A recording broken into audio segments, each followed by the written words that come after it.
Shalom. Selamat datang di Renungan Harian Rhapsody of Realities Indonesia, edisi 27 Juni 2025. Peneguhan nubuatan tentang keilahian Kristus.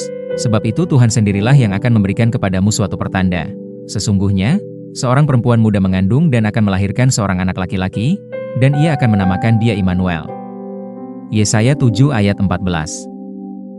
Ibrani 10 ayat 5-7 memberitahu kita sesuatu yang sangat luar biasa tentang Tuhan Yesus. Dikatakan, karena itu ketika ia masuk ke dunia, ia berkata, "Sungguh, aku datang, dalam gulungan kitab ada tertulis tentang aku untuk melakukan kehendak-Mu, ya Allahku." Ia datang untuk menggenapi nubuat-nubuat. Sungguh luar biasa untuk dicatat bahwa banyak nubuat tentang dia diberikan lebih dari 500 tahun sebelum ia lahir di Bethlehem.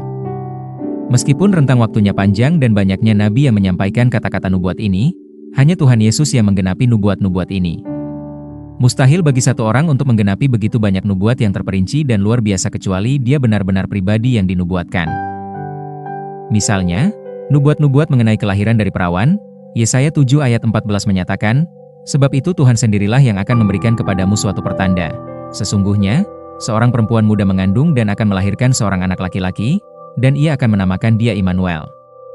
Nubuat ini digenapi sebagaimana dijelaskan dalam Matius 1 ayat 22-23. Setelah Yesus lahir di Bethlehem, hal itu terjadi supaya genaplah yang difirmankan Tuhan oleh Nabi. Sesungguhnya, anak darah itu akan mengandung dan melahirkan seorang anak laki-laki, dan mereka akan menamakan dia Immanuel. Nubuat tentang tempat kelahirannya ditemukan dalam Mika 5 ayat 2, dan di situ tertulis, "Tetapi engkau, hai Bethlehem Efrata, hai yang terkecil di antara kaum-kaum Yehuda, daripadamu akan bangkit bagiku seorang yang akan memerintah Israel, yang permulaannya sudah sejak purbakala, sejak dahulu kala." Sekali lagi, kita menemukan penggenapan nubuat ini dalam Matius 2 ayat 1. Di situ tertulis, sesudah Yesus dilahirkan di Bethlehem di tanah Yudea pada zaman Raja Herodes, datanglah orang-orang Majus dari timur ke Yerusalem. Ini menegaskan bahwa Yesus, Sang Mesias, memang lahir di Bethlehem, seperti yang dinubuatkan oleh Mika, meskipun kota itu memiliki arti yang sederhana. Namun, yang lebih mendalam adalah deskripsi tentang dia sebagai pribadi yang sudah ada sejak purbakala, dari kekekalan.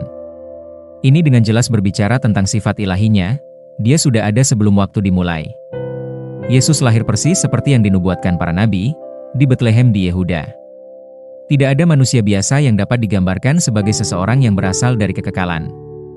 Nubuat-nubuat ini dan nubuat-nubuat lainnya dalam kitab suci menegaskan keilahiannya, yang menunjukkan bahwa dia adalah dirinya sendiri, Allah yang mengambil rupa manusia. Haleluya! Mari kita berdoa. Bapa terkasih, terima kasih atas wahyu firman-Mu kepada rohku untuk memahami sifat ilahi Yesus dan keakuratan kitab suci yang memberi kesaksian tentang dia. Imanku berakar kuat pada firman-Mu yang tidak pernah salah, dan aku dengan berani menyatakan Yesus sebagai Tuhan atas segalanya. Kerajaannya ditegakkan selamanya, dan aku berjalan dalam terang kemenangannya hari ini dan selamanya. Dalam nama Yesus, amin. Ayat renungan hari ini terdapat dalam Lukas 1 ayat 34-35, Lukas 2 ayat 10-11.